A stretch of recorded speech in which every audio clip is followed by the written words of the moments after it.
Hi hello नमस्कार good morning सगळ्यांना. सकाळची सुरुवात तर आपली छानपैकीच झाली आणि आज होता थर्सडे, त्याच्यामुळे सकाळची सुरुवात एकदम मस्त झाली स्वामी महाराजांच्या कृपेने आणि जेवण वगैरे सगळं झालं. आता मी तुम्हाला हेअर्सबद्दल सांगते. माझे हेअर्स आहे ना ठीक तर खूप आहेच, पण आज मी हेअर वॉश केलं होतं. पण म्हटलं चला हेअर वॉश केल्यानंतर मी काय काळजी घेते तुम्हाला आज नक्की सांगणार आहे.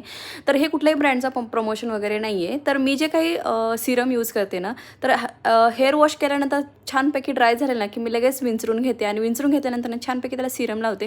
तुम्हाला मी कुठल्या तरी ब्लॉगमध्ये सांगितलेलं आहे, सिरम मी आत्ता चालू केलेलं आहे.